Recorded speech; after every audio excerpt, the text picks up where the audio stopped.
Bonjour à toutes et bonjour à tous. Alors aujourd'hui, j'aimerais vous parler d'un sujet. Un sujet qui va nous concerner absolument tous. Que vous ayez 20 ans, que vous ayez 90 ans, que vous soyez entre guillemets sportif, que vous soyez sédentaire, que vous soyez en parfaite santé, que vous ayez entre guillemets une maladie, qu'elle soit chronique ou pas, on a tous un point commun. Nous respirons. Nous respirons en permanence. Je suis en train de parler, je suis en train de bouger sur mon ballon Bloom là, je respire et je le fais sans même y penser et je suis sûre que vous aussi. Respirer, c'est tellement entre guillemets automatique qu'on n'y fait même plus attention, on n'y prête plus attention et pourtant.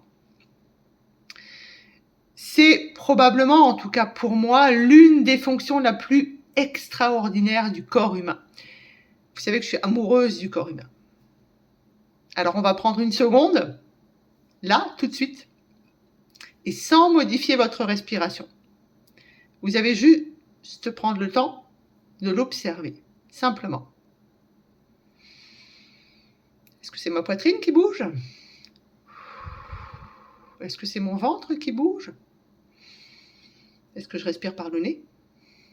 Est-ce que je respire par la bouche? Est-ce que j'ai une respiration qui est plutôt lente ou est-ce que j'ai une respiration qui est plutôt rapide? Et vous prenez le temps, juste comme ça, sans réfléchir en fait. Qu'est-ce qui se passe là maintenant si je m'occupe de ma respiration? En tout cas, ce qu'il y a de sûr, c'est que là maintenant, vous venez, je dirais, de réaliser quelque chose qui est étonnant. C'est-à-dire que on est capable de vivre plusieurs semaines sans manger. Et oui, on est capable de vivre plusieurs semaines sans manger. Et ouais. On est capable même de vivre plusieurs jours sans boire. Alors pas trop, hein, on dit 3 jours maximum. Par contre, on le sait tous. On sait tous que l'on peut vivre uniquement quelques minutes sans respirer. Et là, on dit en général 3 minutes, sinon les dégâts sont irréversibles. Et notamment, on parle de dégâts au niveau du cerveau. Alors l'idée pour moi aujourd'hui, ça va être de vous expliquer un petit peu tout ça. Je vais prendre le temps. Vous vous souvenez, on prend le temps. Je vais prendre le temps de vous expliquer plein de choses. On passe beaucoup de temps, j'y pense parce qu'on en a parlé encore avec ma consultante ce matin.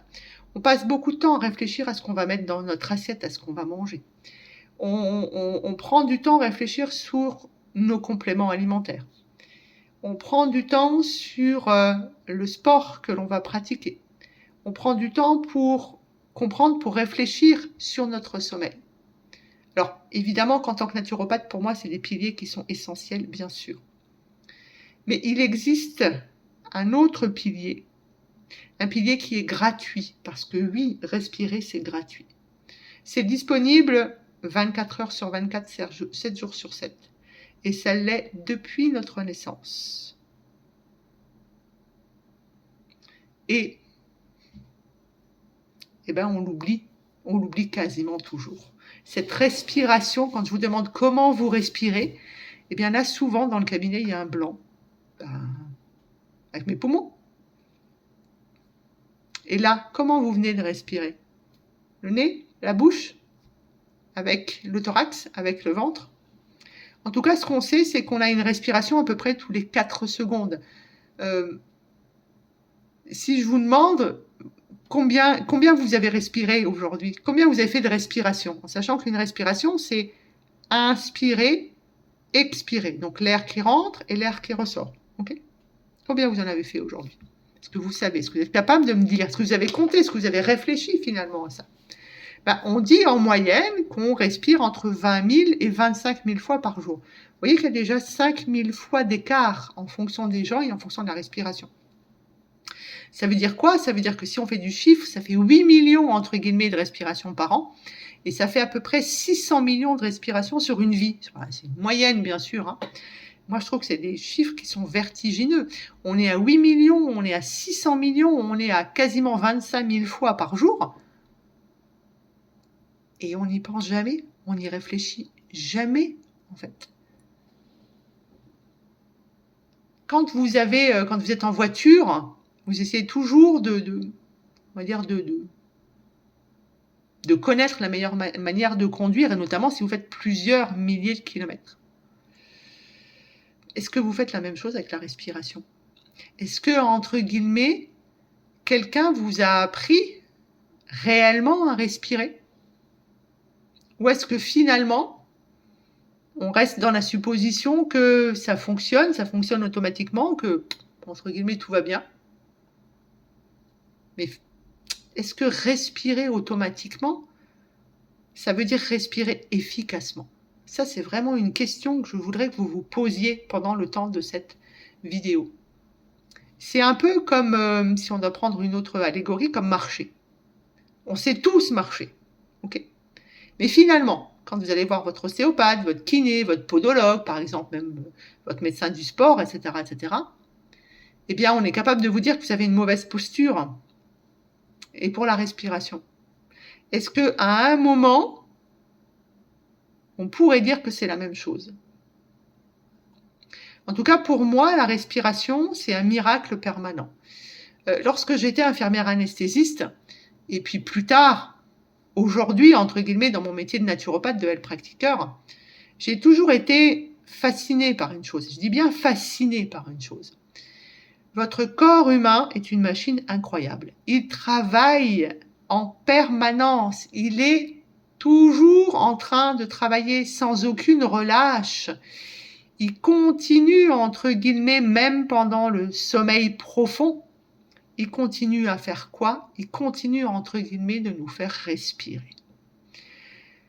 Notre cerveau va être le grand patron, vous le savez, il va surveiller, entre guillemets, notre taux d'oxygène, notre taux de dioxyde de carbone, le fameux CO2, mais il va surveiller aussi le pH de notre sang, la fréquence respiratoire, bien sûr. Et nous, est-ce qu'on y pense à tout ça? Est-ce que là, actuellement, devant la vidéo, vous êtes en train de vous dire « Bon, je vais respirer un petit peu plus parce que le pH de mon sang n'est pas très bon, donc il faut que je respire un petit peu plus. » Non, personne ne pense à ça. Parce que c'est une ingénierie biologique qui est juste fascinante, qui est juste... Mais vraiment, le mot pour moi, c'est incroyable en fait. La respiration, c'est un système automatique. Et là où c'est intéressant, et c'est pour ça que je vais vous faire cette vidéo, c'est que c'est un système automatique qu'on est capable de contrôler volontairement.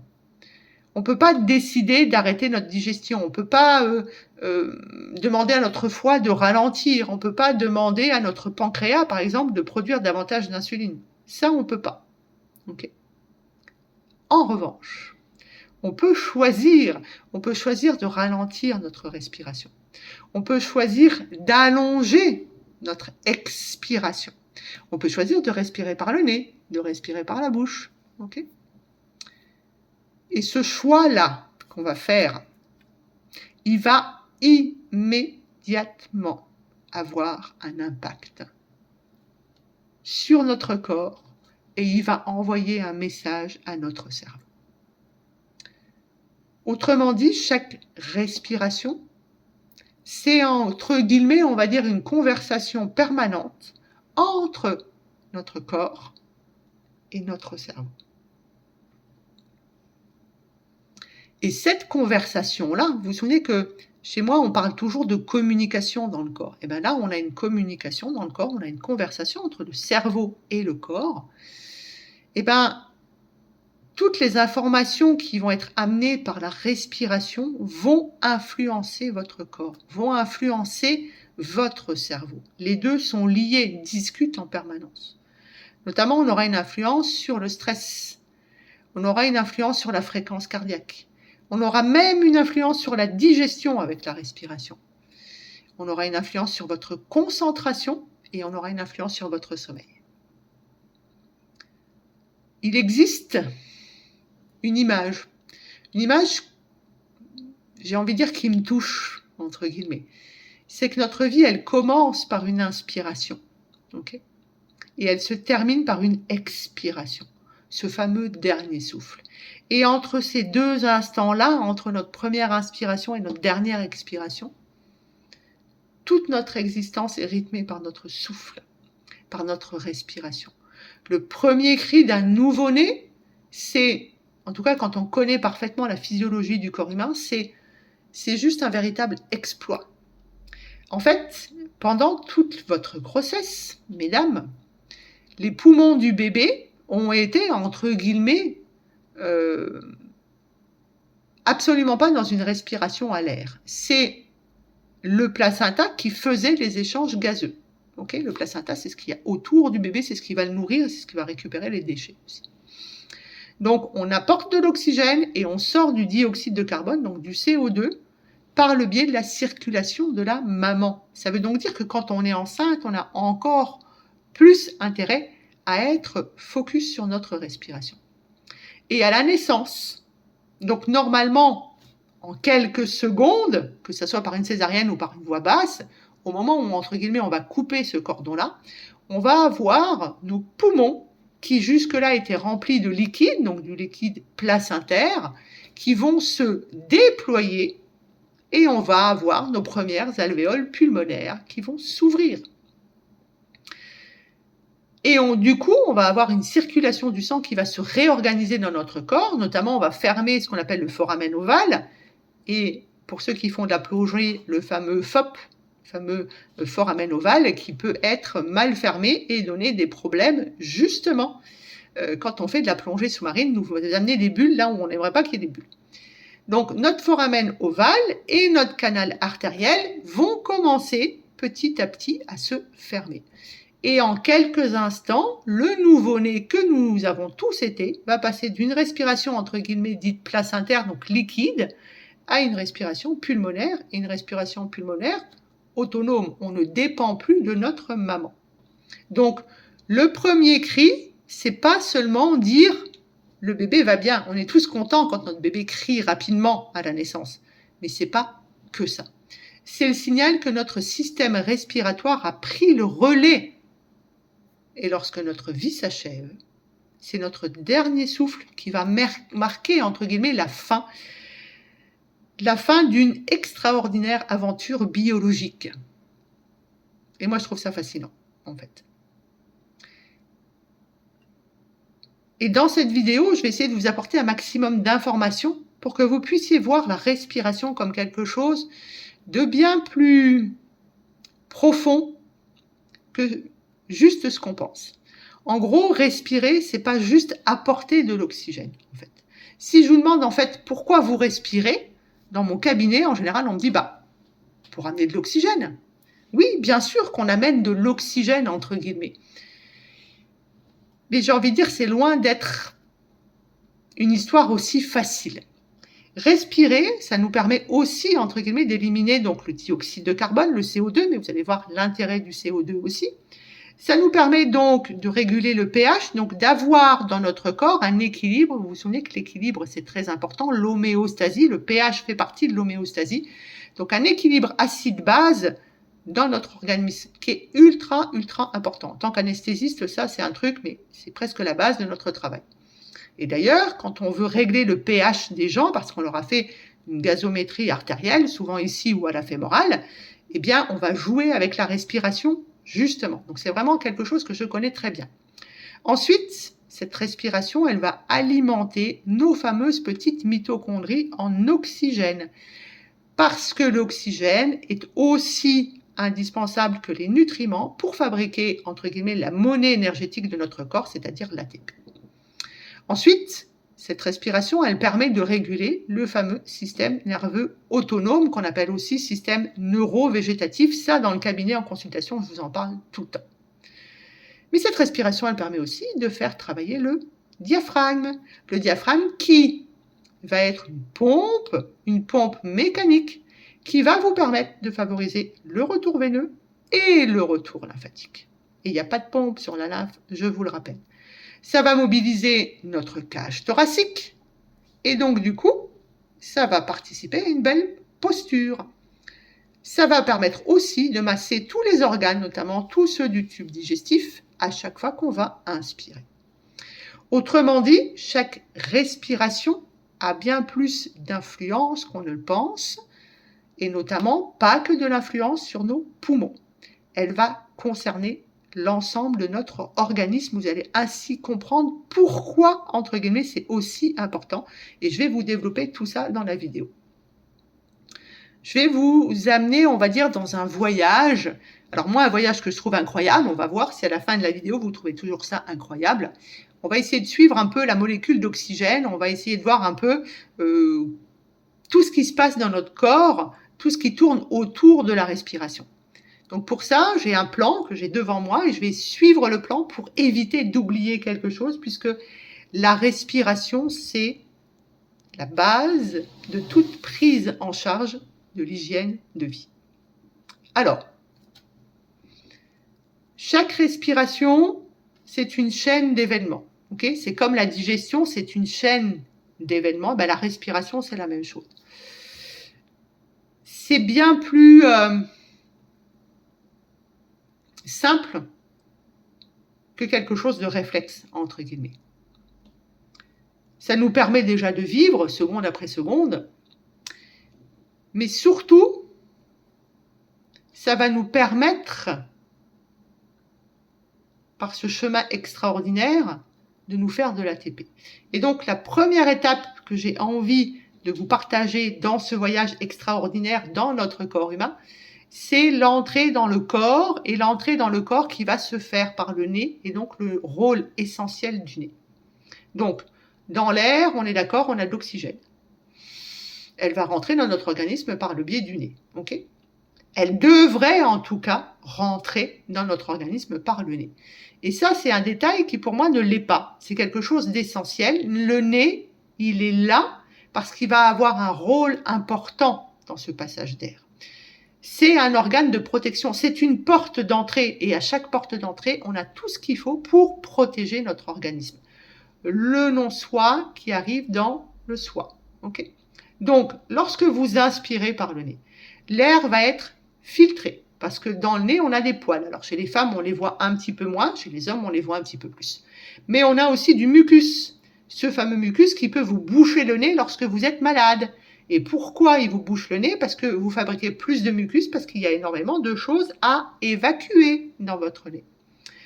Les particules, la poussière, les agents irritants, tout ça, ça va être piégé ici. C'est pour ça qu'aux périodes, entre guillemets, dites allergisantes, on va faire des rhinites. Okay ? Ensuite, le nez va nous permettre de réchauffer l'air et de l'humidifier. Parce que nos poumons ne peuvent avoir que de l'air à une certaine température et la muqueuse des alvéoles pulmonaires ont besoin d'avoir de l'humidité. Sinon, elle se collabe. Et notre nez a aussi une autre fonction qui est très peu connue, c'est entre guillemets qu'il va produire du monoxyde d'azote. Alors le monoxyde d'azote, ça s'écrit NO, on appelle ça aussi de l'oxyde nitrique. Ce gaz, il est produit notamment au niveau des cellules de vos sinus. Okay ? Donc on a 4 sinus, vous vous souvenez, ici, là, et derrière on a l'ethmoïde et le sphénoïde. Donc les mandibules et le sinus frontal, les sinus frontaux. Donc, ce gaz-là, il a un rôle. Vous vous souvenez que dans le corps, quand les choses sont faites, c'est pas pour rien. Donc, lorsqu'on va fabriquer du NO, très très important, vous allez le comprendre, on va réguler le diamètre des vaisseaux sanguins. Et ça, c'est plutôt important lorsqu'on va faire de l'hypertension. Lorsqu'on va avoir les extrémités qui sont froides, par exemple. Lorsqu'on va avoir une mauvaise circulation du sang. Lorsqu'on aura fait un AVC, par exemple. Lorsqu'on aura des problèmes cardio, notamment, je pense aux problèmes de coronaire, etc., etc. Ensuite, évidemment, ça favorise une meilleure circulation du sang. Le NO va favoriser une circulation du sang qui sera de meilleure qualité. Ensuite, ça intervient dans les défenses immunitaires aussi. Vous voyez comme c'est important ? Et puis, ça améliore les échanges gazeux au niveau des poumons. Pour moi, c'est donc, entre guillemets, on va dire, une des raisons pour lesquelles la respiration nasale est à favoriser. C'est pas une technique de bien-être, en fait, de respirer par le nez. Okay ? C'est vraiment une habitude qui va être primordial pour la physiologie de notre organisme. Ensuite, notre petite bulle, entre guillemets, d'oxygène, elle va descendre, entre guillemets, vers les poumons. Donc, pour ça, elle fait quoi? Elle va traverser ce qu'on appelle le pharynx, donc le carrefour ici. Elle va traverser le larynx, ce carrefour ici. Là, on voit bien la pomme d'Adam chez les garçons. Elle descend au niveau de la trachée.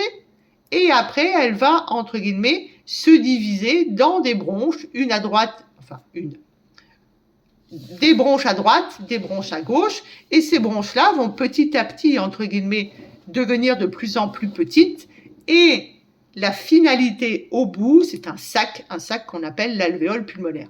On a, entre guillemets, à peu près entre 600 et 800 millions d'alvéoles. Il y a toujours des chiffres comme ça parce que vous comprenez bien que mes poumons ne sont pas la même taille que les poumons d'une femme qui fait 1,50 m ou d'un homme qui fait 2 mètres. On est d'accord? Ces petites poches-là, comme ça, autour, on a des capillaires sanguins, donc un capillaire veineux, un capillaire artériel. Et c'est à cet endroit-là qu'on va faire les échanges qui sont fondamentaux de la respiration, c'est-à-dire l'oxygène va rentrer dans le sang et le dioxyde de carbone va sortir, entre guillemets, du sang et sera donc éliminé par l'expiration. L'échange, il se fait rapidement et il se fait efficacement, si et seulement si l'air est à la bonne température, l'air est humidifié, bien sûr. Mais l'oxygène ne va pas que dans le sang, en fait. Le but de l'oxygène, c'est pas juste d'être dans le sang, c'est que à un moment, cet oxygène qui va être transporté par l'hémoglobine, d'où l'importance d'avoir un chiffre d'hémoglobine dans la norme, donc entre 12 et 15, on va dire, pour faire à peu près la moyenne. Cette hémoglobine, donc qui est dans les globules rouges, donc il faut bien regarder les nombres de globules rouges, il faut bien regarder l'hémoglobine, il faut bien regarder l'hématocrite sur un bilan sanguin. Et bien l'hémoglobine, qui est entre guillemets le transporteur de l'oxygène, va récupérer l'oxygène au niveau des poumons et elle va l'amener dans tout l'organisme. Et on continue le voyage. On va aller du sang vers les organes. Donc, on est dans les poumons, on est dans la circulation sanguine, le cœur va pomper, entre guillemets, et à chaque battement, il va amener, par le biais, entre guillemets, de la partie gauche, c'est pour ça que il faut que le myocarde et le ventricule gauche aient une bonne fonction d'éjection. Ça, vous pouvez le voir quand vous faites un bilan cardio, vous pouvez demander à votre cardiologue, il faut un pourcentage de fonction d'éjection du ventricule gauche qui soit importante puisqu'on va amener tout ce sang oxygéné dans tout l'organisme. Tous les organes du corps ont besoin d'avoir de l'oxygène. Si on prend le cerveau c'est 2% du corps, c'est 20% entre guillemets d'énergie, entre guillemets de consommation. 2% du corps, 20% de consommation d'énergie. Et donc, on va voir qui fabrique l'énergie et pourquoi je vous parle de l'oxygène. Donc, l'oxygène, c'est pas là que pour me maintenir en vie. L'oxygène, c'est aussi, entre guillemets, pour la fameuse mitochondrie. Donc, notre oxygène va arriver à tous les organes, le cœur, les muscles, les reins, etc., etc. Notamment, ces organes que je vous cite, c'est des organes qui sont très actifs et qui donc ont besoin de beaucoup d'ATP, eh bien, ça arrive parce que notre petite molécule d'oxygène, elle va rentrer dans la cellule, et une fois qu'elle est dans la cellule, il faut encore qu'elle nage pour réussir à aller dans un organite qui est essentiel, notamment quand on parle de fatigue, par exemple, mais qui est essentiel aussi à la reproduction des cellules, à la digestion, etc., etc., c'est la fameuse mitochondrie. Donc, la mitochondrie, on l'appelle aussi, entre guillemets, centrale énergétique. Et c'est là où je trouve que c'est très intéressant, parce que effectivement, le rôle de la mitochondrie, c'est de nous fabriquer de l'ATP, donc adénosine triphosphate. C'est le petit nom pour dire énergie. Et c'est de l'énergie qui va être utilisable tout de suite pour tout. Dès que vous faites un mouvement, dès que vous pensez, dès qu'il y a un battement du cœur, dès qu'il y a une réaction biochimique, ça nécessite de l'énergie. Et qui fait ça? La mitochondrie. Cette respiration sur laquelle on ne réfléchit jamais, c'est la base de la fabrication de notre énergie. Ok ? Et c'est pas parce que vous allez respirer plus que vous allez apporter plus d'oxygène. Et c'est pas parce que vous allez respirer plus que vous allez, entre guillemets, respirer mieux, et je vais essayer de m'expliquer. Dans votre tête, là, vous êtes en train de vous dire, si l'oxygène est tellement important, je vais respirer plus. Ça marche pas comme ça, ok ? Respirer davantage, ça veut pas dire qu'on va forcément mieux utiliser l'oxygène. Notre organisme, en fait, il dépend vraiment d'un équilibre qui est précis entre l'oxygène, le dioxyde de carbone et le pH du sang. Et c'est pas plus vous respirez, plus vous allez amener d'oxygène. Parce que une respiration, par exemple, qui est trop rapide, une respiration qui est excessive, ça va éliminer trop de CO2. Et le problème, c'est que le CO2, c'est pas que un déchet. Hein. Je vais vous expliquer un petit peu l'histoire du CO2. En tout cas, pour moi, il y a un dogme, une croyance autour de la respiration qui est fausse. C'est que penser qu'on fait rentrer plus d'air dit automatiquement qu'on va avoir plus d'énergie. C'est pas comme ça que ça marche. En fait, c'est un peu comme l'alimentation, un peu comme le sommeil, un peu comme tout le reste. C'est la qualité de votre respiration qui va changer. Et c'est pas la quantité qui aura une action. Donc, on a vu le nez, on a vu les poumons, on a vu le sang, on a vu la cellule, on a vu la mitochondrie. Maintenant, l'idée, c'est de se dire, qu'est-ce qui se passe de la molécule d'oxygène une fois, entre guillemets, qu'elle est rentrée dans la mitochondrie. Donc, la centrale énergétique et le lien entre la respiration, la vitalité, et j'ai même envie de dire le vieillissement. Donc, voyons un peu comment notre mitochondrie, cette petite centrale énergétique au cœur de nos cellules, transforme de manière extraordinaire l'oxygène pour nous donner de l'énergie. Une centrale électrique, c'est un endroit où on va faire une transformation. Okay ? Notamment, on fait de l'électricité dans une centrale électrique. Dans la mitochondrie, on va faire quelque chose qui est vraiment comparable. On va transformer, entre guillemets, l'énergie qui est contenue dans nos aliments sous une forme d'énergie qui va être utilisable par nos cellules. Donc la fameuse ATP, adénosine triphosphate.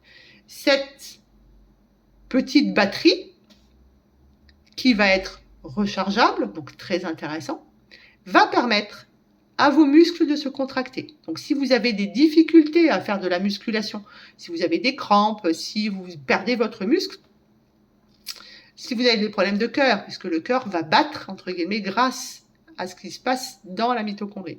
Le cerveau fonctionne comme ça. Le système immunitaire fonctionne comme ça. Toutes les cellules vont se réparer, vont se renouveler, si et seulement si vous avez de l'ATP. La vie cellulaire sans ATP devient impossible. Alors, comment on fabrique cette énergie ? Pour fabriquer de l'ATP, je vous ai dit, la cellule, elle va utiliser, enfin même pour être plus précis, la mitochondrie, elle va utiliser donc les nutriments qui sont issus de l'alimentation. C'est quoi un nutriment ? C'est les lipides, les glucides et les protéines qui ont été découpées en acides gras, en acides aminés et en sucre. Ok ? Donc, glucose, acides gras, acides aminés pour pouvoir donner de l'énergie.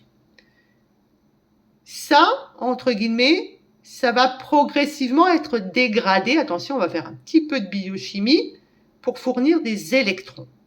Et c'est là que la mitochondrie, entre guillemets, elle va entrer en action. C'est qu'elle va utiliser ces électrons dans les différentes chaînes qu'il y a dans sa membrane. Et on va parler de chaîne respiratoire mitochondriale parce que, en fait, l'oxygène va permettre dans cette chaîne respiratoire d'accepter les électrons.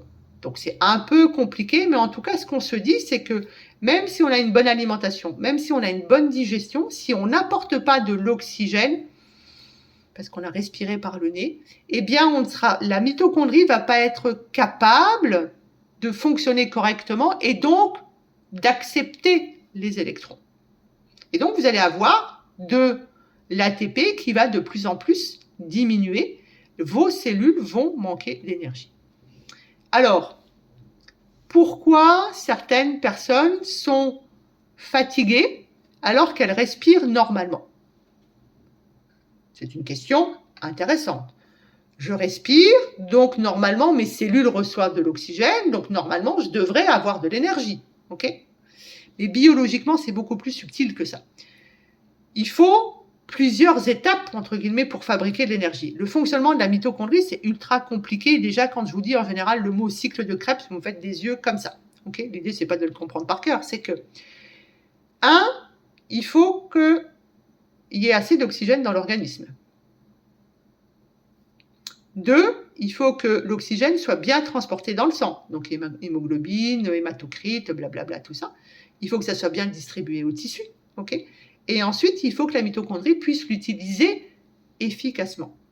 Et le problème, c'est que si vous avez une mauvaise qualité de sommeil, si vous avez une alimentation déséquilibrée, si vous avez un stress chronique, si vous avez de l'inflammation excessive, si vous avez une sédentarité importante, et on est tous sédentaires malheureusement, si on a des carences nutritionnelles, puisque les différentes chaînes, entre guillemets, de travail de la mitochondrie vont demander du fer, vont demander du magnésium, vont demander des vitamines, les vitamines B notamment sont essentielles, et le vieillissement de la cellule fait, entre guillemets, qu'à un moment, le fonctionnement de la mitochondrie, il peut être perturbé.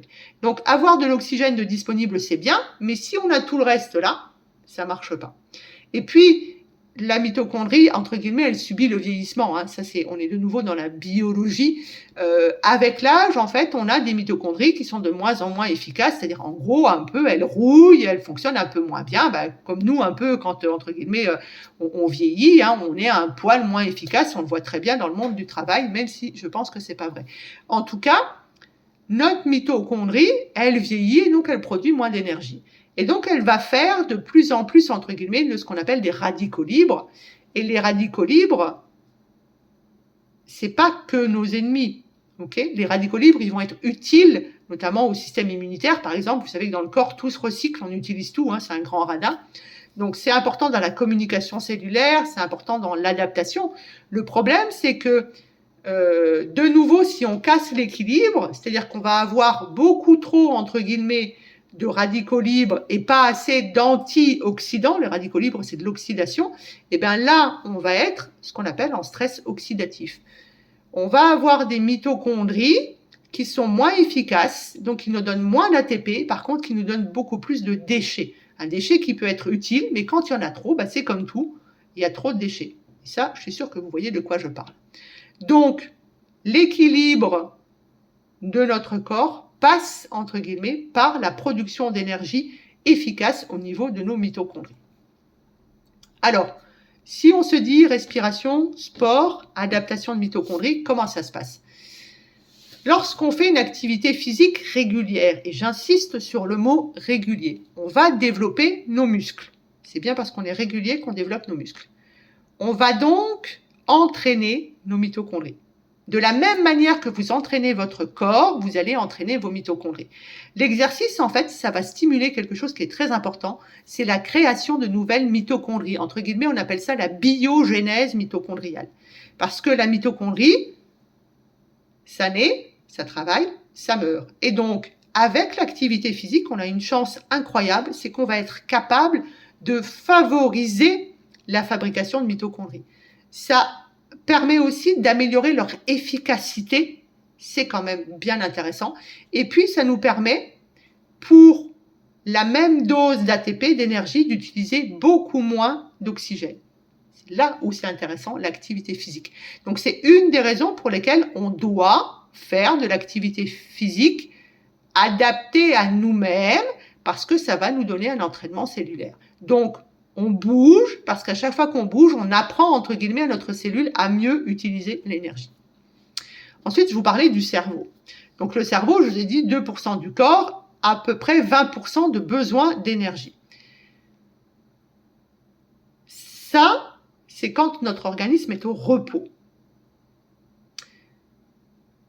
À partir du moment où on va se mettre en mouvement, que ce soit pour faire un compte-rendu, une consultation, que ce soit pour rouler, que ce soit pour faire votre métier, pour vous occuper de vos enfants, faire le repas, etc., on va utiliser beaucoup plus que 20% d'énergie.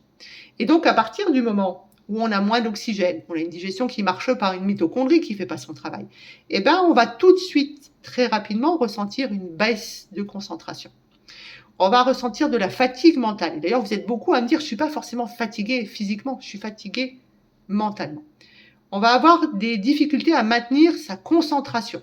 Et ça, on le voit bien chez les ados, chez les profs à la fin de l'année. Et puis, on va avoir cette sensation de brain fog, c'est-à-dire ce fog, je vais y arriver, ce brain fog, c'est-à-dire ce brouillard cérébral qui arrive. Le cerveau, c'est un organe qui est extrêmement dépendant d'un apport énergétique régulier, constant. Ça nous rappelle donc une chose qui est essentielle, c'est que notre santé cérébrale, elle dépend, entre guillemets, de notre santé mitochondriale.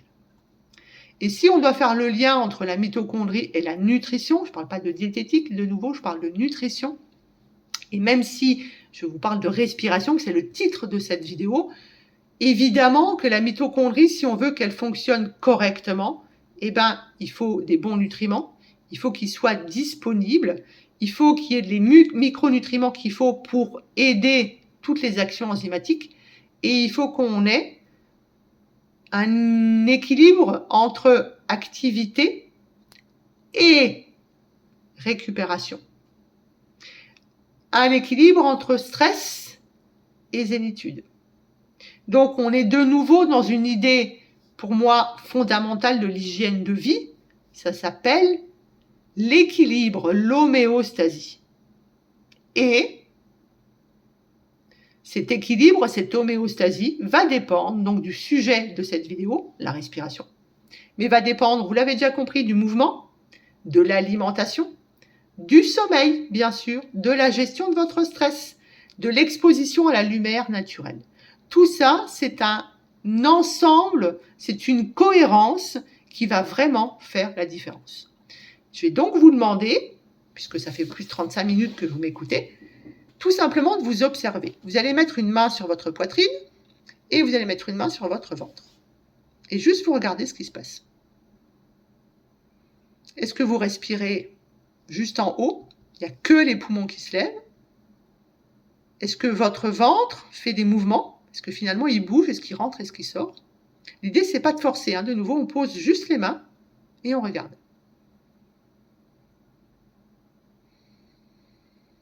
On n'est pas là pour modifier, on est là d'abord pour analyser. Okay?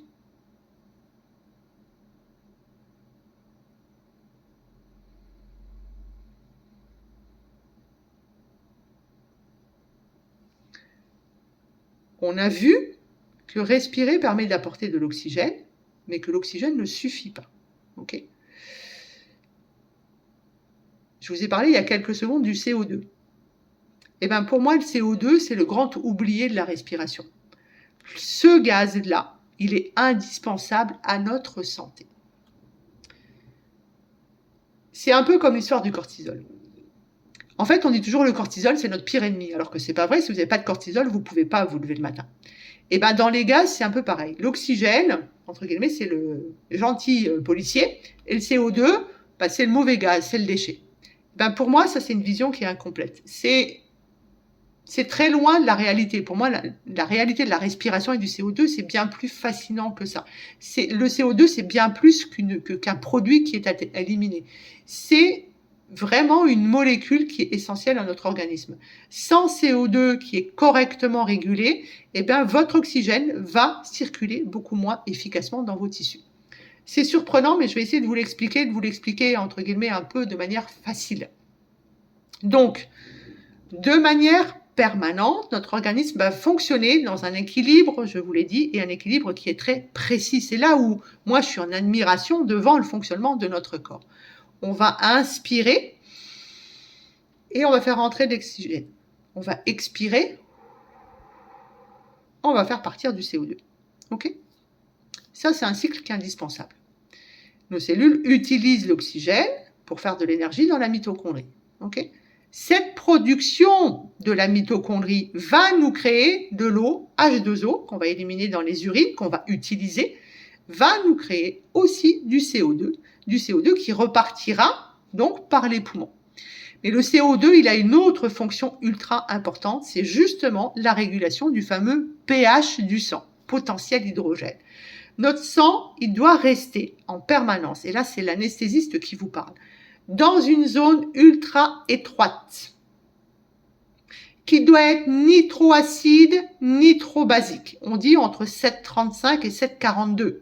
Okay, pour que nos enzymes, pour que nos cellules fonctionnent correctement. Et donc, le corps va posséder des mécanismes ultra précis pour maintenir cet équilibre-là. Et ben, c'est un des rôles ultra importants du CO2. Ensuite, quand on parle du CO2, on ne peut que parler de l'effet Bohr. Alors Bohr, ça s'écrit B-O-H-R. Ça, c'est une notion que je trouve passionnante et que vous pouvez du coup aller voir sur Internet. Donc les globules rouges contiennent de l'hémoglobine. C'est une protéine, ok ? Son rôle, c'est donc de transporter de l'oxygène. Elle récupère l'oxygène, vous avez compris, dans les poumons, puis elle va distribuer à tous les tissus. Mais finalement, comment on sait que cette hémoglobine, elle s'est libérée de l'oxygène au bon endroit, c'est-à-dire dans le tissu? Ben, c'est là que va intervenir le CO2. Dans les tissus qui travaillent beaucoup, donc je vous ai parlé des muscles tout à l'heure, bien sûr, mais on peut parler du cerveau aussi, les cellules vont produire beaucoup de CO2. La mitochondrie produit beaucoup de CO2. Ce signal va indiquer quoi? Il va dire « j'ai besoin d'oxygène ici ». Donc l'hémoglobine va libérer, entre guillemets, l'oxygène à cet endroit-là. Et ça, c'est l'effet Bohr. Et ça, vous pouvez le faire que parce qu'il y a du CO2. S'il n'y a pas assez de CO2, eh bien, il n'y aura pas l'information qui dira « j'ai besoin d'oxygène ici ». Pour moi, c'est une adaptation biologique qui est juste incroyable. On pourrait résumer par le fait que le CO2 va faciliter la livraison de l'oxygène par le biais de l'hémoglobine, pour l'amener là où on a besoin.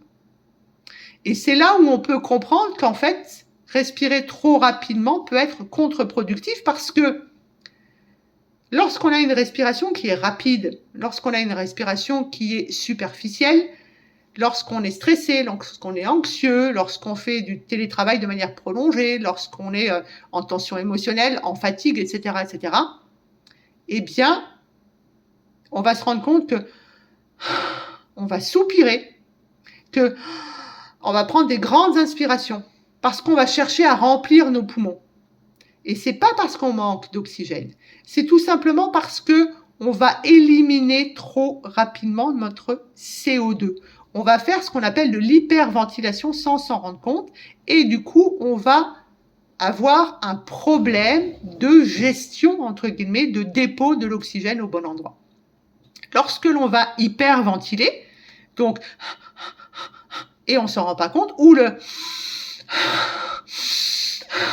on hyperventile quand on fait ça. Et bien lorsqu'on fait ça, on va avoir notre sang qui va devenir un peu trop alcalin. Donc on va dépasser les 7,35, 7,42. Ça va nous donner des sensations d'oppression. Alors qu'on respire beaucoup. Là, on ne comprend pas. Ça peut nous donner des vertiges, ça peut nous donner des fourmillements, ça peut nous donner des tensions musculaires, ça peut accélérer notre rythme cardiaque parce qu'on va chercher à amener plus d'oxygène par le biais du sang et ça peut nous donner même jusqu'à cette sensation de manquer d'air. Et ça, je suis sûre que vous l'avez tous et toutes déjà testé. Ce qui est paradoxal là, c'est qu'en fait, l'impression est de manquer d'air alors qu'en fait, vous respirez trop vite.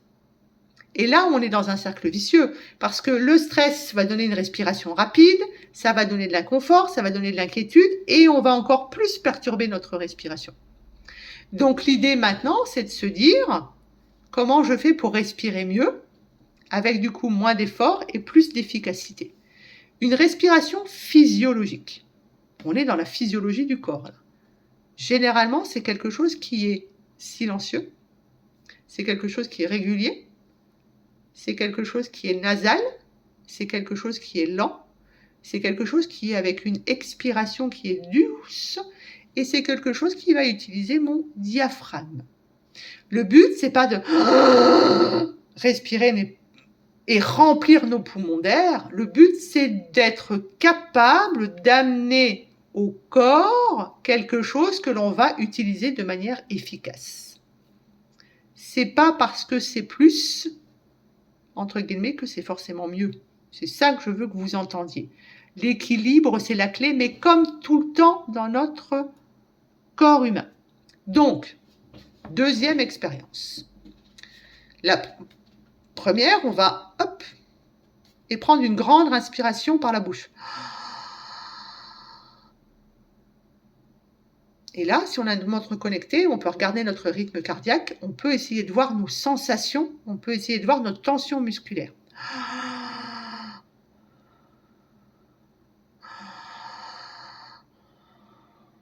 On observe ce qui se passe. Okay. Vous pourrez me le partager en commentaire. Ensuite, on va faire la même chose, mais on va inspirer par le nez.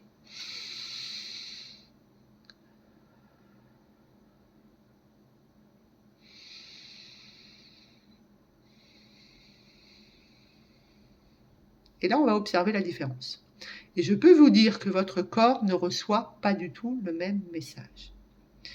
Lorsque vous faites la première inspiration par la bouche, vous allez mettre votre corps en alerte. Alors que lorsque vous respirez par le nez, vous allez naturellement transmettre un message de sécurité. Et c'est ce que notre corps a besoin. On était dans le CO2, on va finir avec le CO2. Donc CO2 et performance sportive, ça c'est quelque chose que les sportifs logiquement connaissent bien. Pendant un effort, notre muscle va produire beaucoup de CO2 puisque dans les muscles, il y a énormément de mitochondries.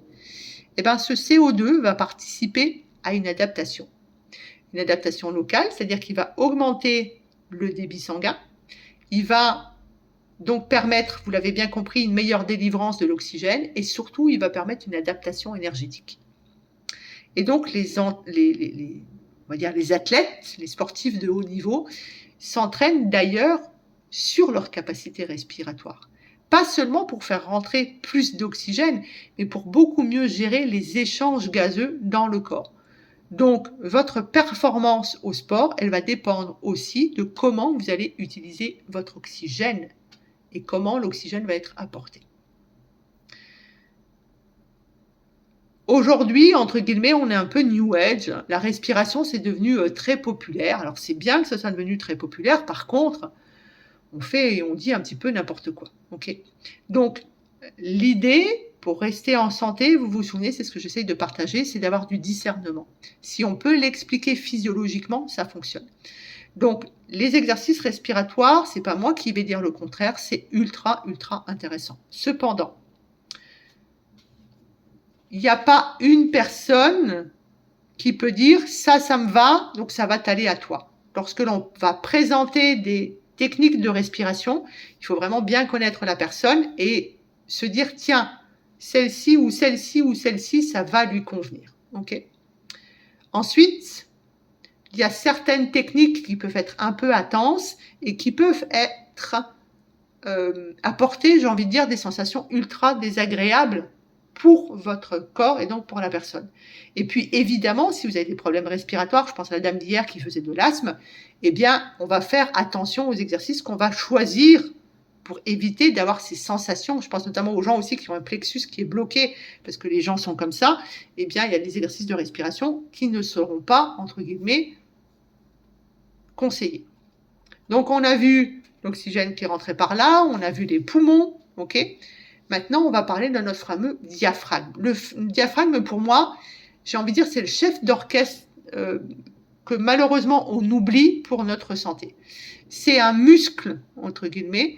C'est ce qui permet, pour moi, d'être dans l'équilibre intérieur. Alors, quand je vous parle de muscles, en général, vous me dites « Ah, ben oui, je connais très bien l'ischio, je connais très bien mon quadriceps, je connais le muscle de mon bras parce qu'il m'aide à porter, je connais les muscles de mon dos parce qu'il me permet de me tenir droite. » Mais le muscle qui travaille 20 000 fois, entre guillemets, par jour, ben, en général, on n'en parle pas.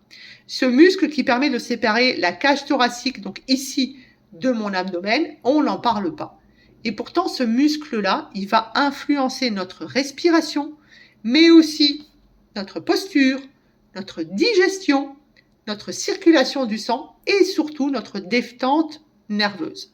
Pour moi, c'est un muscle extraordinaire. Donc, anatomiquement, ça fait un dôme. C'est un muscle strié. Donc, ça veut dire que je suis capable de le faire travailler et plus je le fais travailler, plus il est en forme. Il est ici, là. On le sent bien en général et il est en bas de la cage thoracique et au-dessus de la cavité abdominale. Il est évidemment attaché au niveau de notre sternum, c'est pour ça qu'on peut avoir des sensations. Il est attaché au niveau des côtes en bas et il est attaché derrière au niveau des vertèbres lombaires. Et à l'intérieur, il y a des petits trous pour laisser passer notre œsophage, pour laisser entre guillemets passer l'aorte par exemple, mais pour laisser passer aussi la veine cave inférieure, donc les gros vaisseaux de la circulation du sang. Il est vraiment à l'intérieur et pour moi, il est dans une place stratégique. Donc, le ou la personne qui nous a inventé, que ce soit le Big Bang ou autre, a là aussi fait preuve d'une intelligence juste incroyable. Lorsque vous allez inspirer, les poumons vont prendre plus de place. Donc, mon diaphragme va baisser. Lorsque je vais expirer, la cage thoracique se rétrécit, les poumons rétrécissent, ok, et donc le diaphragme peut se relâcher. Et cette relâche du diaphragme va faire que naturellement l'air va être expulsé. C'est quelque chose de très simple, mais c'est quelque chose qui a des conséquences qui sont juste incroyables.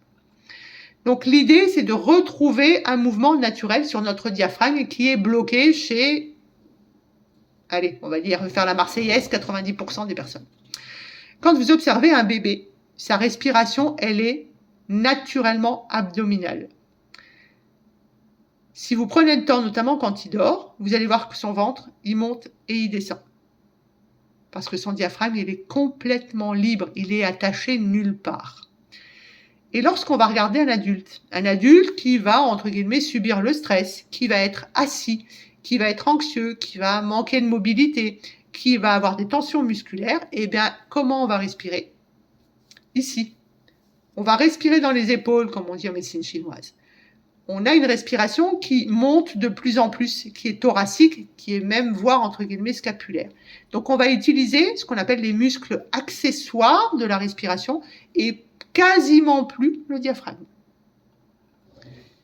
Et je peux vous dire que vous êtes, et je l'ai été aussi, nombreux à passer un nombre d'années incroyable à respirer comme ça sans s'en rendre compte. Pourquoi j'aime le diaphragme? Pourquoi je vous en parle et pourquoi il est important? Tout simplement parce que le diaphragme va permettre de donner un message, on va dire, de sécurité à notre cerveau, à notre système nerveux. À chaque fois qu'on va respirer, vous vous souvenez, je vous l'ai dit, on va envoyer une information à notre cerveau. Lorsque vous avez une respiration qui est rapide, une respiration qui est haute, une respiration qui est irrégulière, ça donne quoi dans notre cerveau? Ça donne un état d'alerte.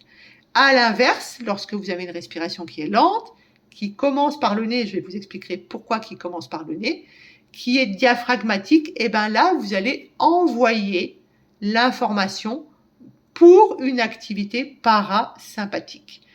Le parasympathique, vous vous souvenez, 90% des actions du corps, c'est le mode qui nous permet de mettre le corps au repos, c'est la récupération, c'est la digestion, c'est la réparation. C'est par l'intermédiaire du nerf vague, et vous savez que le nerf vague, c'est mon chouchou, puisque j'en ai écrit un livre, et que vous adorez ce livre derrière. C'est par l'intermédiaire de ce nerf vague que les informations respiratoires vont participer à la régulation du corps. C'est pour ça qu'à partir du moment où vous allez ralentir votre respiration, vous allez pouvoir ressentir peut-être de l'apaisement, peut-être une diminution des tensions, qu'elles soient intérieures ou extérieures, et en tout cas, une meilleure capacité de concentration. Et tout ce que je vous raconte, vous vous souvenez, sont des choses qui ont été prouvées. Ça, c'est un rôle qu'en général, on connaît à peu près sur le diaphragme. Je dis bien à peu près, quand on a fait un petit peu de naturo, de choses comme ça. Mais ce qu'on oublie toujours et qui est essentiel, moi je trouve, c'est que le diaphragme, c'est aussi une véritable pompe circulatoire naturelle. En gros, à chaque mouvement du diaphragme, vous allez créer des variations de pression dans le thorax et dans l'abdomen. Quand ça remonte, vous avez une pression ici. Quand ça redescend, vous avez la pression en bas. eh ben, ces variations de pression, elles participent. Et ça, c'est pareil, c'est prouvé, entre guillemets, physiologiquement, au retour veineux vers le corps et, entre guillemets, le retour veineux, quand ça part du petit pied, du doigt de pied et vous faites 1m90, il y a du boulot, ok? Et aussi, ça va permettre les mouvements de tous les fluides corporels, et notamment, on va parler bien sûr du système lymphatique d'ici quelques secondes. Donc, le sang veineux qui doit remonter du bas, entre guillemets, vers votre cœur, malgré la gravité, et que le cœur, il va pas pomper, ok, le cœur, il envoie, mais il fait pas ça. Eh bien, si vous avez des contractions musculaires, si vous avez des mouvements respiratoires, et si vous, du coup, vous faites des variations de pression en interne, vous favorisez votre retour veineux. Et vous ne faites pas que ça, puisque vous allez favoriser aussi votre retour lymphatique. Et c'est ça où c'est passionnant, entre guillemets, le diaphragme, c'est que votre système lymphatique, si vous avez déjà regardé mes vidéos, vous savez, entre guillemets, qu'il n'y a pas de pompe au niveau du système lymphatique. La lymphe, pareil, elle va dépendre de plusieurs items, plusieurs mécanismes. La contraction musculaire, bien sûr, les mouvements, bien sûr, la respiration, la pulsation artérielle. Si vous avez une tension artérielle qui est trop basse, c'est très difficile pour la lymphe de circuler. Eh ben, on sait aujourd'hui que le mouvement du diaphragme vont créer cet effet, entre guillemets, de pression-relâchement qui vont participer aussi au déplacement de tous les fluides lymphatiques, notamment profonds. C'est une des raisons pour laquelle une respiration ample, c'est la base lorsqu'on a une mauvaise circulation du sang, lorsqu'on a une mauvaise circulation lymphatique. C'est la base, d'ailleurs, entre guillemets, d'une hygiène de vie correcte. Et puis, notre diaphragme, il a encore un autre rôle, c'est le rôle sur la digestion. Notre diaphragme, il se trouve en contact, entre guillemets, avec notre estomac, avec notre foie, avec nos intestins, avec notre pancréas. Et donc, à chaque fois qu'il va bouger, il va permettre un petit mouvement doux de mobilisation à l'intérieur de notre ventre. Et bien ça permet d'avoir un confort digestif incroyable. À partir du moment où vous êtes en stress chronique, que vous allez avoir une respiration ici, et ben on va avoir notre système digestif qui va plus avoir cet effet un peu cocon, et surtout notre système digestif qui sera pas sous parasympathique et qui du coup ne fonctionnera pas. La digestion ne fonctionne correctement que si vous êtes en sécurité, donc si vous n'êtes pas dans le système sympathique. Lorsque vous êtes en parasympathique, c'est pour ça que je vous dis d'essayer de respirer avant et après le repas, eh bien, l'information qui va au cerveau, c'est « je peux digérer, j'y vais, je peux faire ça ». Et notre diaphragme, on sait très bien qu'il va avoir une mobilité qui sera diminuée parce qu'il y aura du stress chronique, parce qu'il y aura de la sédentarité, parce que vous allez être comme ça sur votre téléphone, par exemple, parce que vous avez des douleurs abdominales, parce que vous avez des tensions musculaires, parce que vous avez mal au dos, par exemple. Et là-dessus, malheureusement, ça va entraîner des sensations « j'arrive pas à respirer ». On va avoir des grosses tensions au niveau des cervicales, donc ça veut dire possibilité de vertige, etc., etc. Ça va donner de la fatigue, notamment de la fatigue respiratoire, et puis on va avoir énormément de mal à relâcher les tensions. Donc l'idée, c'est pas de forcer le diaphragme de nouveau, c'est peut-être d'aller voir l'ostéopathe pour voir comment va notre diaphragme, peut-être de faire de la réflexologie plantaire, parce qu'on peut bien travailler le diaphragme sur la réflexologie plantaire. En tout cas, c'est de se dire c'est un muscle, et c'est un muscle que je peux faire travailler. Alors, là, on va faire une petite expérience aussi, parce que de toute façon, c'est une énorme vidéo, donc autant qu'on se pose un tout petit peu. Donc, on s'installe confortablement, on va mettre les mains sur la poitrine, puis on va mettre une main sur le ventre. On ferme les yeux, et vous allez inspirer par le nez.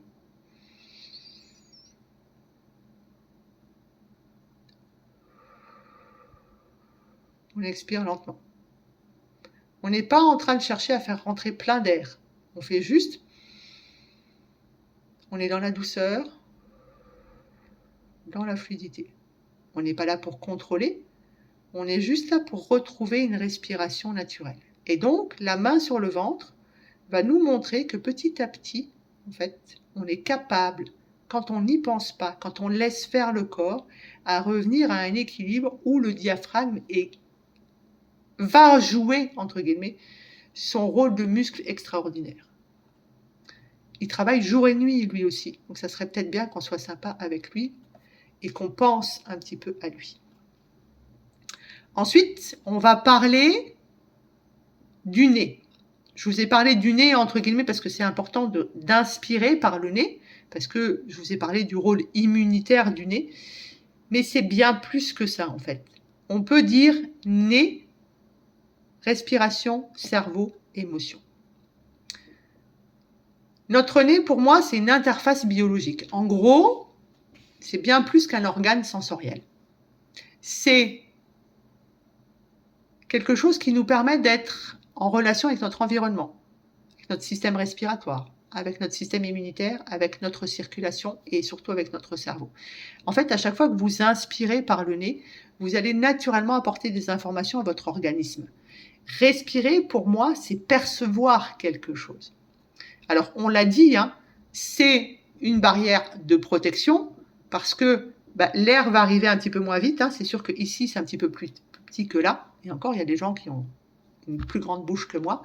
Ça permet de réchauffer, ça permet d'humidifier, ça permet de tenir, entre guillemets, les particules. Ça nous permet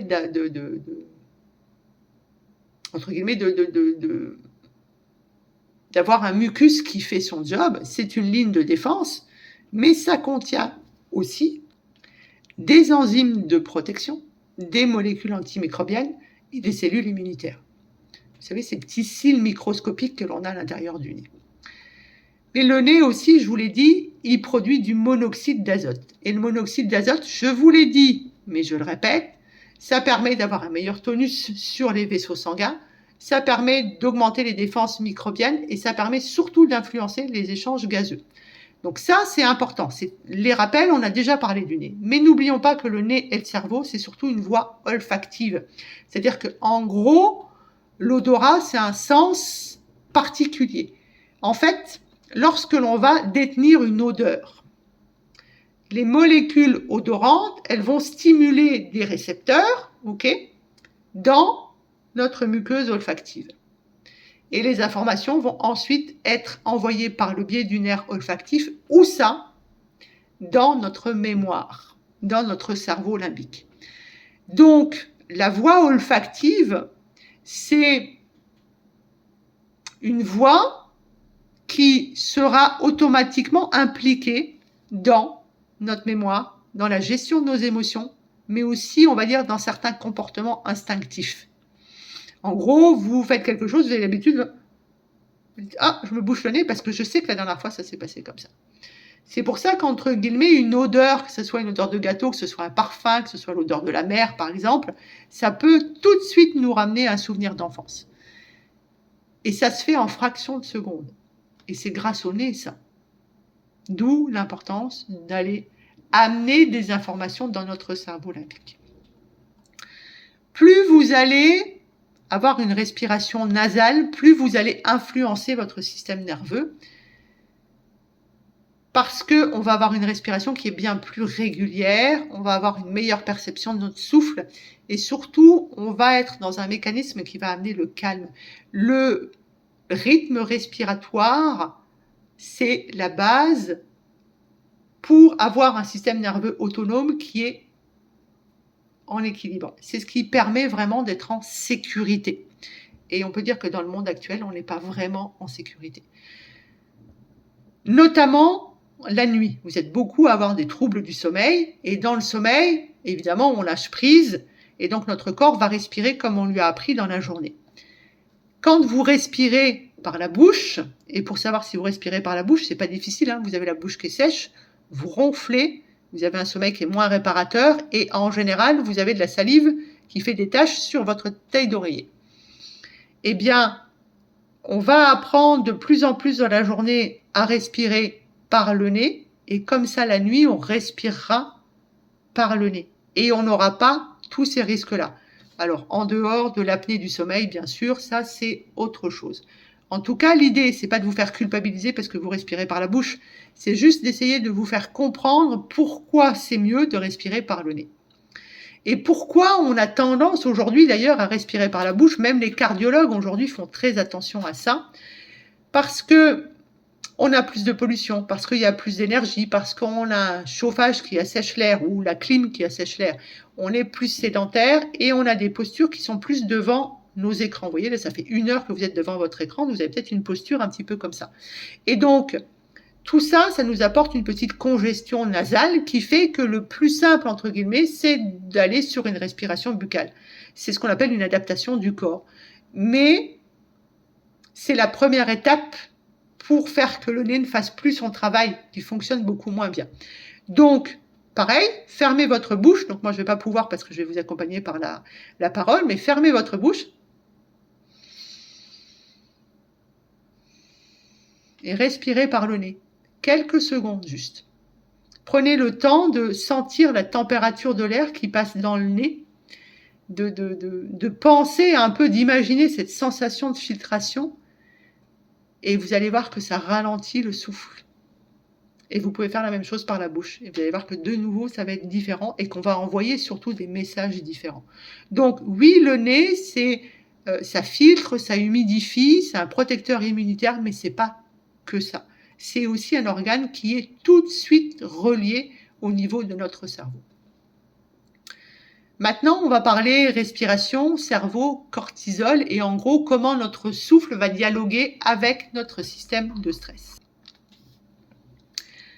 Pourquoi notre respiration change-t-elle lorsque nous sommes stressés?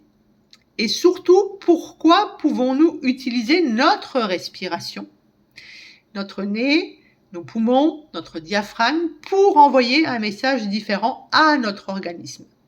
Alors, pour comprendre ça, vous avez déjà eu, entre guillemets, toute cette heure de vidéo, mais il y a autre chose aussi. Souvenez-vous que notre corps, c'est une merveilleuse machine. Et bien, elle possède un accélérateur et un frein. Ok ? Donc, d'un côté, vous avez le système sympathique, donc c'est l'adaptation et la mobilisation. Ok ? C'est, entre guillemets, je fuis le danger.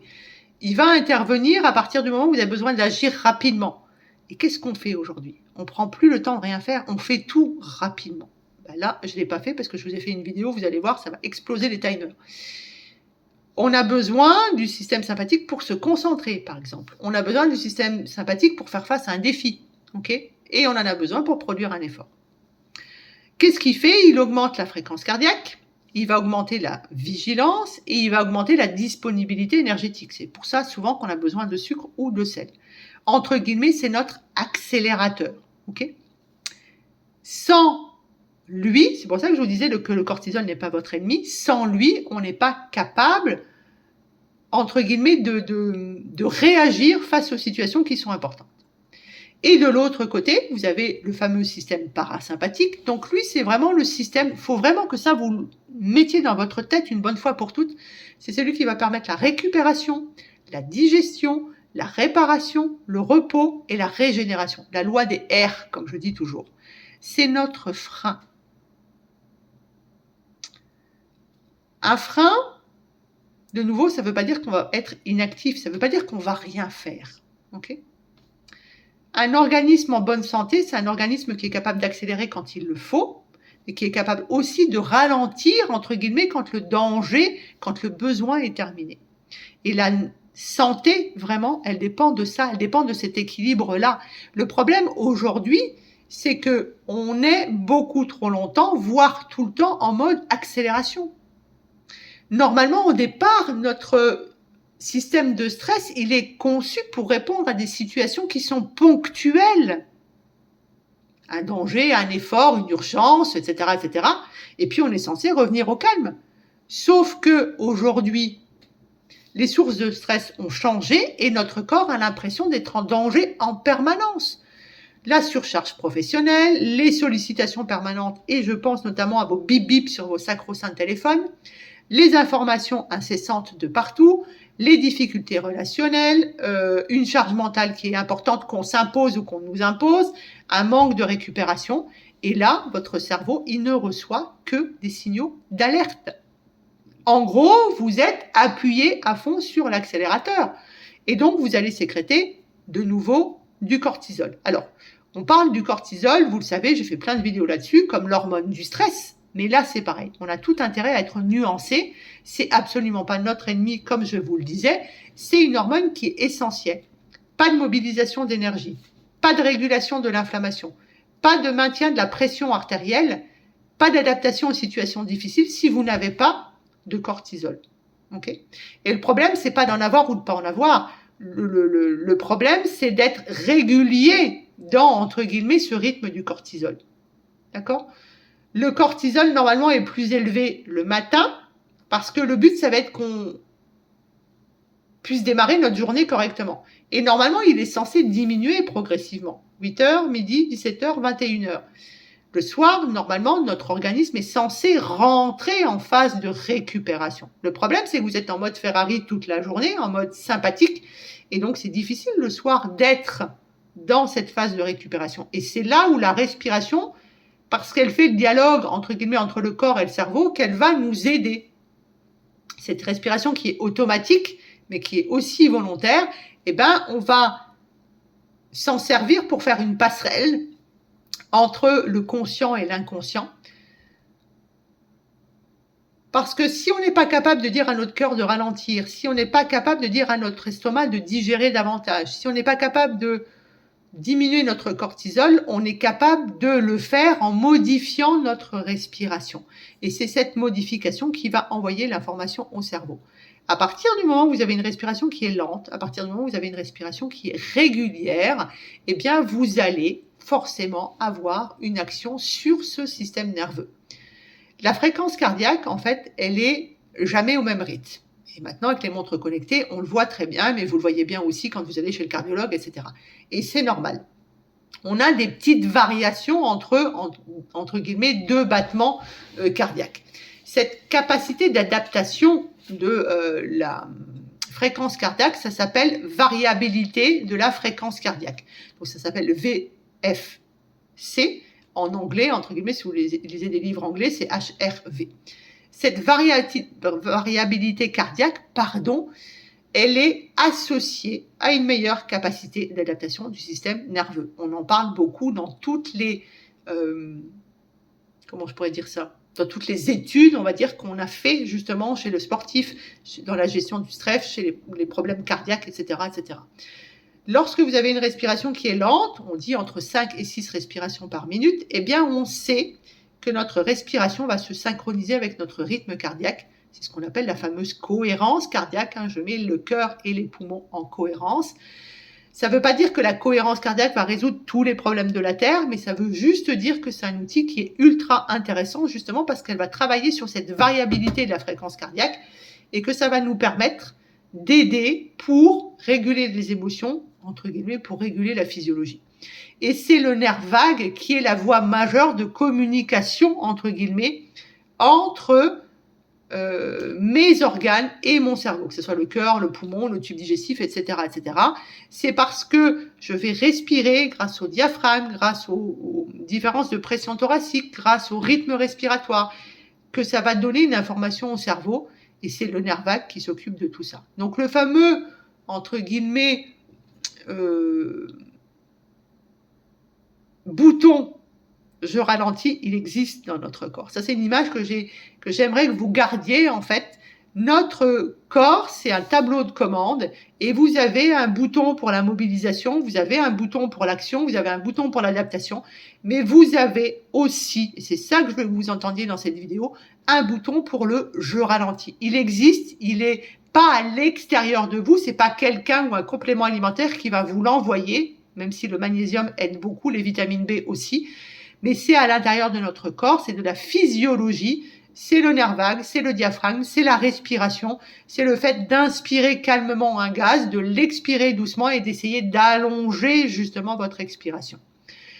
On est capable de revenir vers un état de sérénité grâce à la respiration.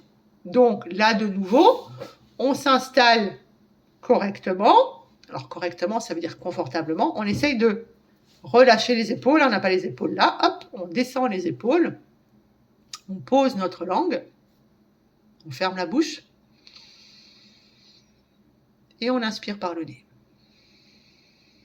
Et on va essayer petit à petit, sans forcer, d'avoir une expiration qui va être plus longue que l'inspiration. Le but, c'est pas de chercher la performance, hein. C'est, entre guillemets, pas non plus de réussir l'exercice. C'est juste de voir ce que ça donne dans notre corps.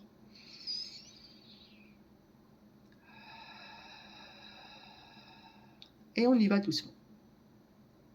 J'espère qu'avec tout ça, vous avez bien compris que la respiration, c'est bien plus qu'un échange d'air. C'est un moyen de communication entre notre corps et notre cerveau. C'est ce qui va nous permettre, entre guillemets, d'appuyer sur le bouton ralentir. Évidemment, je ne peux pas vous parler de respiration sans vous parler de sommeil. Comme ça, on a vraiment fait tout le tour de l'hygiène de vie, entre guillemets.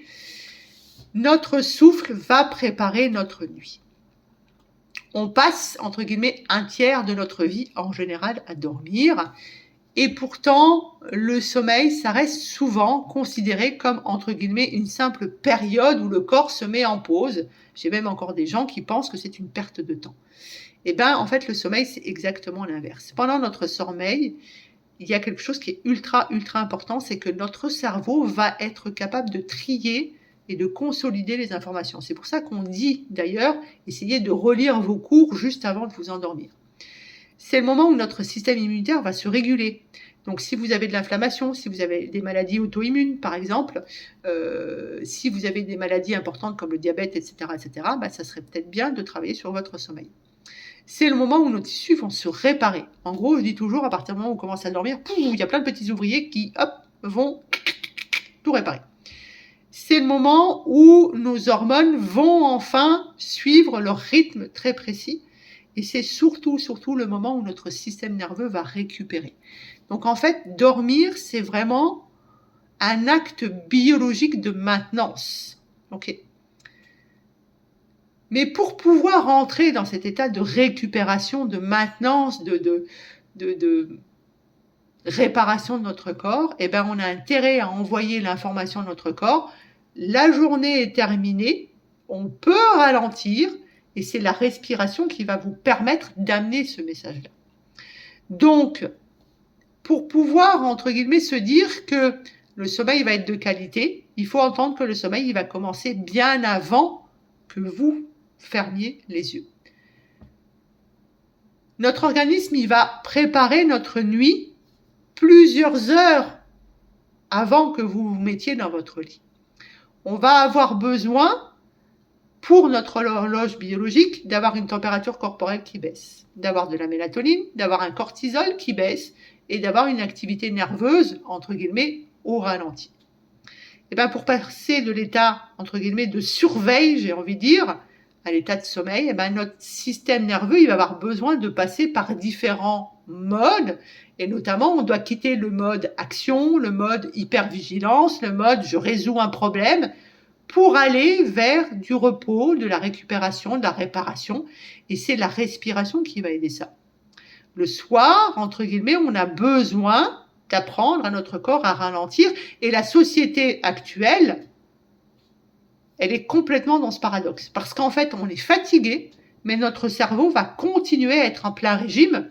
Et surtout, pour essayez de couper avec votre journée de travail et votre journée, entre guillemets, de famille. Vous allez vous dire, mais je me pose devant la télé, je regarde quelque chose et vous allez aller vous coucher très tard parce que vous allez laisser votre cerveau en fonctionnement.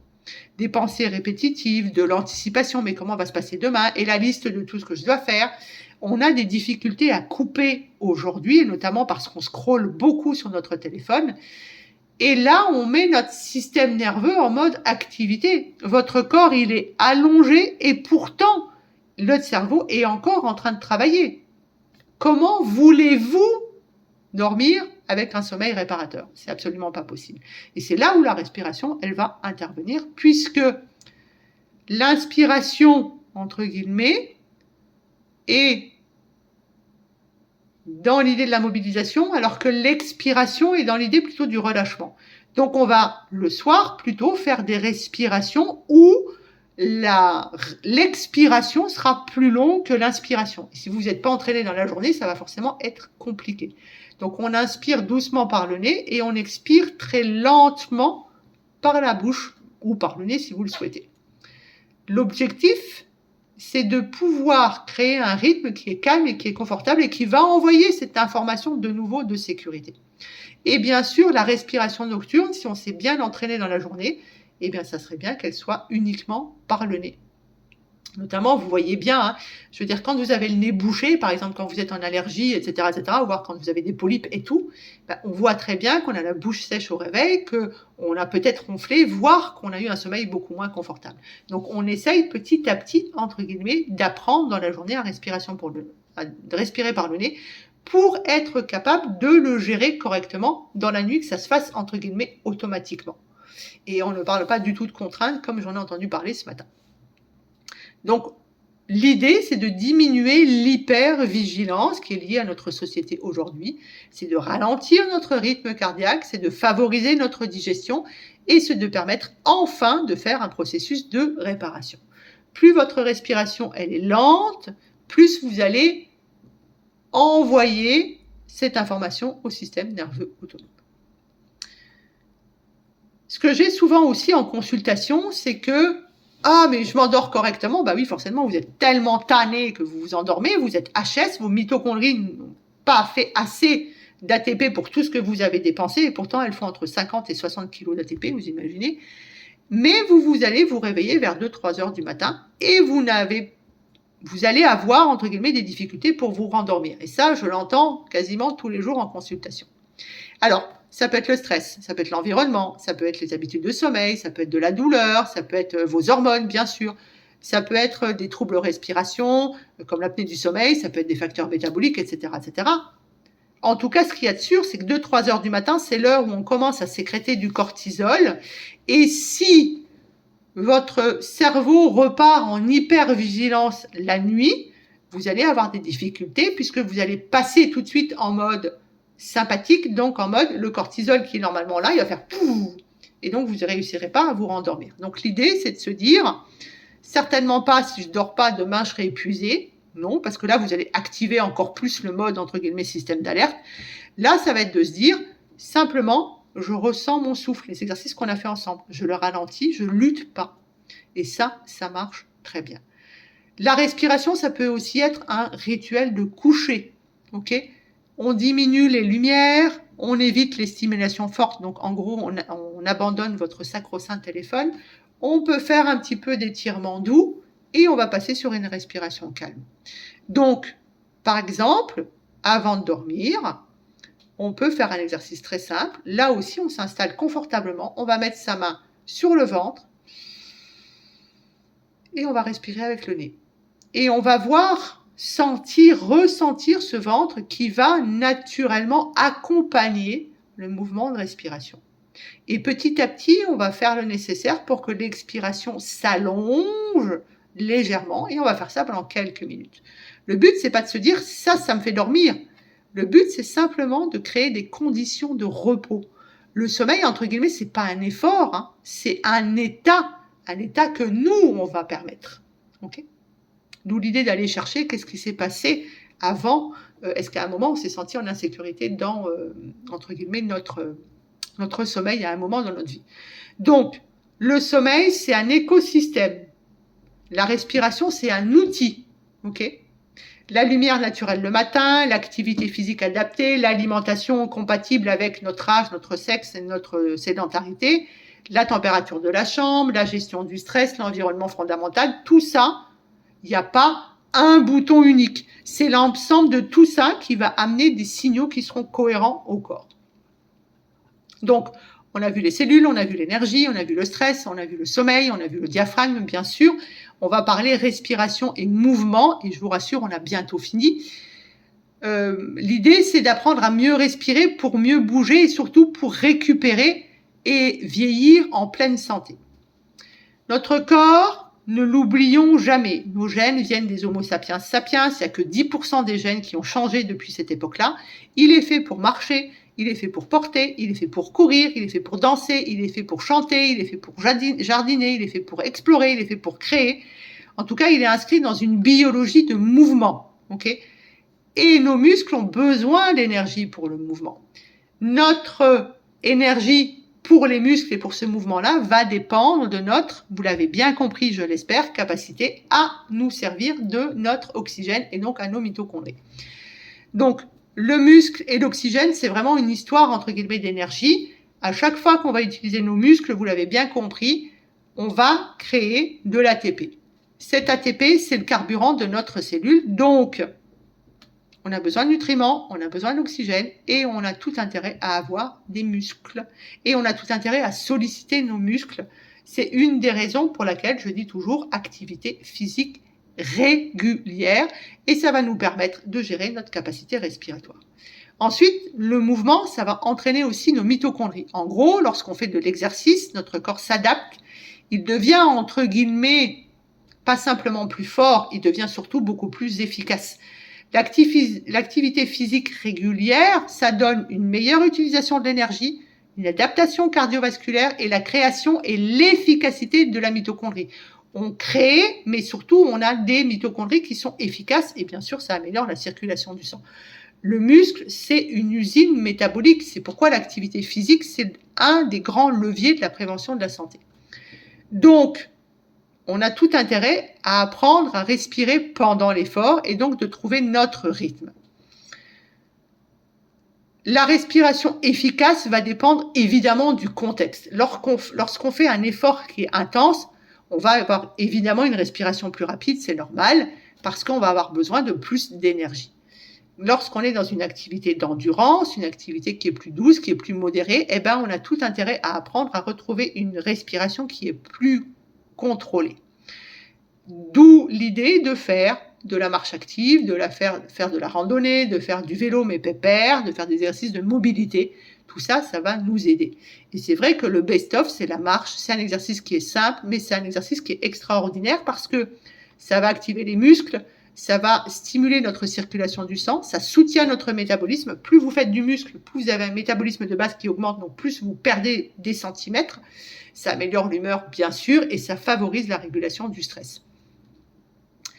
Lorsque vous allez marcher, vous allez automatiquement redresser votre position. Vous allez ouvrir votre cage thoracique et ça va vous permettre de respirer plus librement. Donc derrière, forcément, la qualité respiratoire est au rendez-vous. Cette posture, elle est d'ailleurs ultra importante et on le voit aujourd'hui, hein, tous les gens sont comme ça, alors qu'on a besoin de mettre la tête droite, d'avoir les respirations en arrière et d'ouvrir notre cage. Sinon, on est tout comprimé et ça marche pas. Ça veut pas dire que, entre guillemets, comme disait mon grand-père, il faut avoir un balai dans le cul ou il faut être militaire toute la journée. Hein. Le corps, il adore le mouvement. Par contre, notre posture, on a besoin que régulièrement, on ouvre ici. Et puis, la respiration dans le sport, elle est aussi essentielle pour la récupération après l'effort.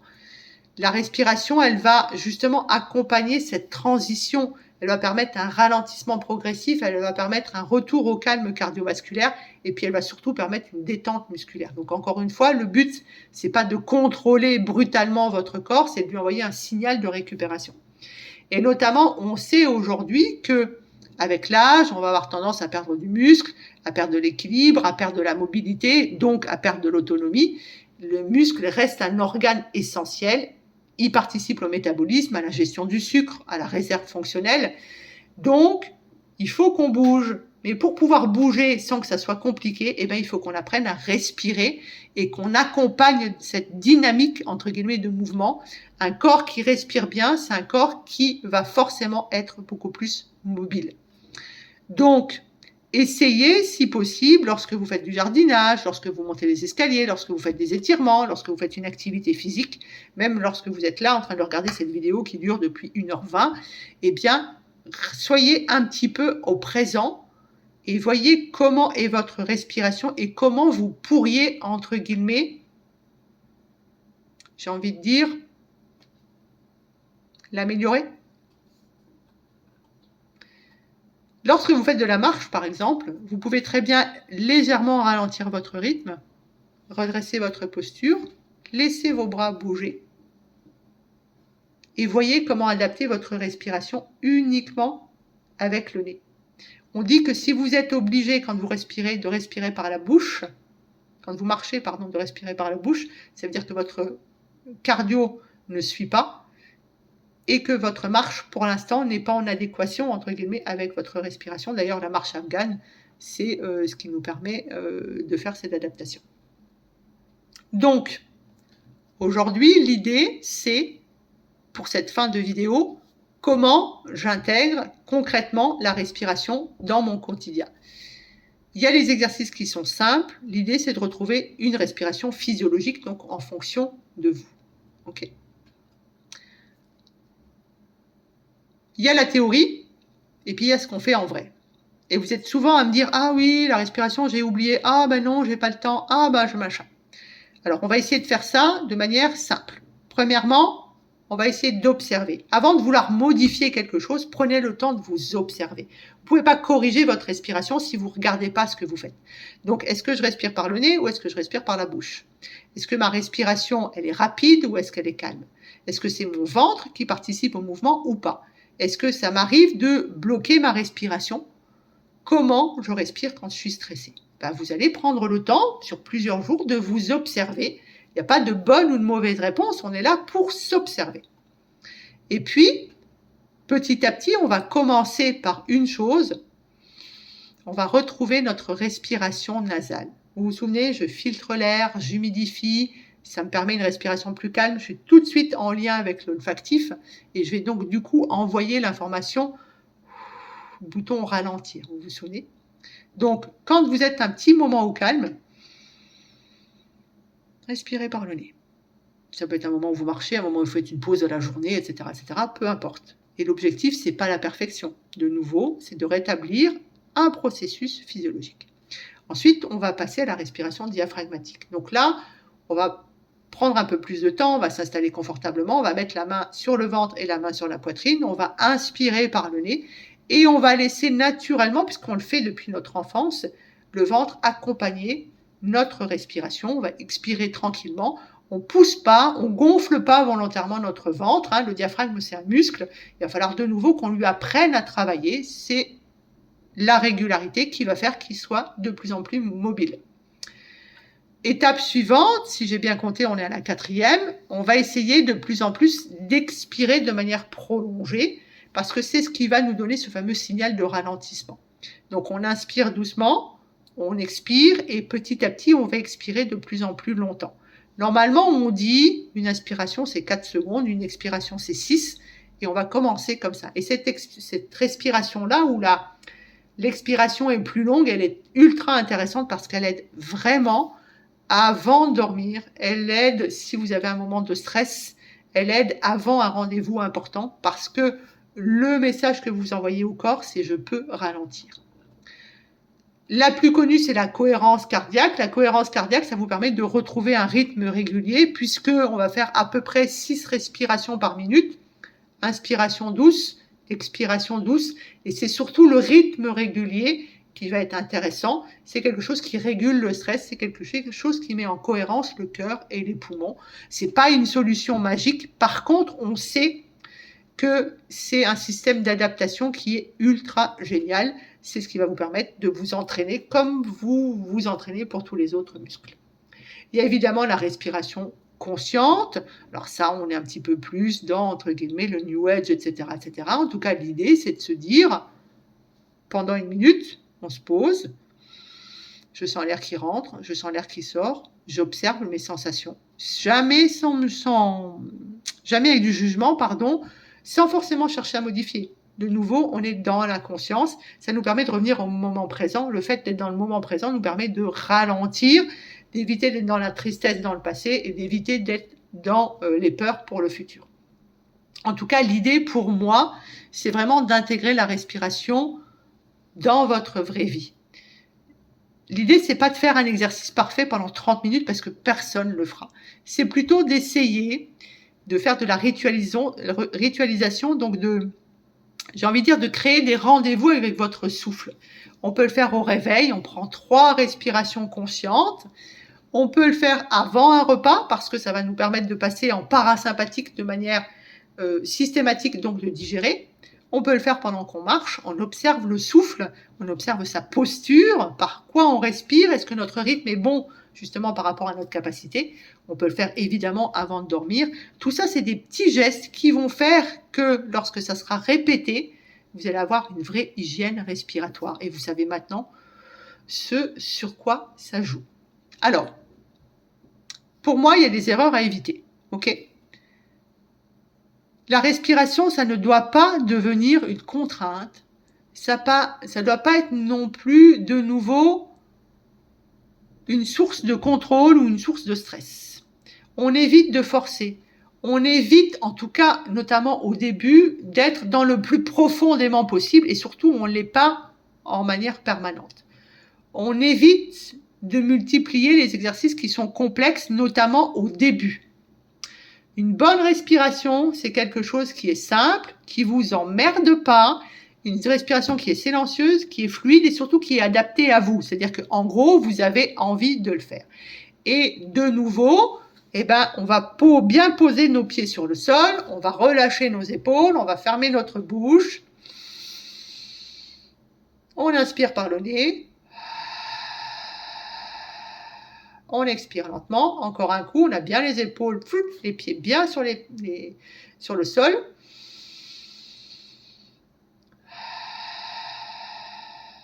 L'idée, c'est de nouveau pas d'ajouter, c'est de se rendre compte que le corps, il sait déjà faire quelque chose et que vous avez juste simplement à retrouver ça. Donc, pour moi, la respiration, c'est probablement l'un des premiers outils de santé que nous possédons. Avant la technologie, avant les méthodes complexes, avant les protocoles spécifiques, il y a juste des gestes simples à faire. J'inspire, j'expire, en gros, je suis vivant.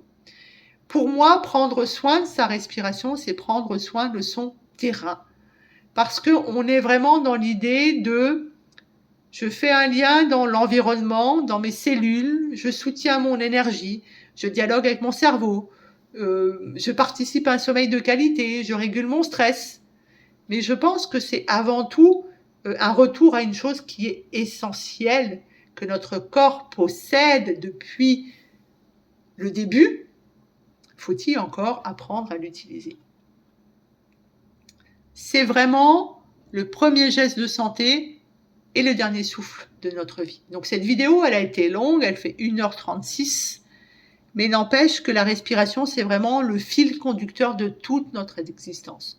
Notre vie, elle commence par l'inspiration, et à partir de cet instant-là, jour et nuit, on va être accompagné. Qu'on soit heureux, qu'on ait peur, qu'on soit concentré, notre souffle changera à chaque émotion, à chaque action. Lorsqu'on dort, ça change.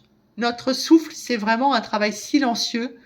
Et notre souffle, en tout cas pour moi qui suis dans l'observation quand vous êtes à mon cabinet, ça me raconte vraiment votre état intérieur. C'est pour moi notre miroir de relation avec le monde. Et d'ailleurs, quand on fait un peu de psychosomatique sur l'asthme, sur les pneumopathies, etc., on trouve notre lien avec l'environnement extérieur.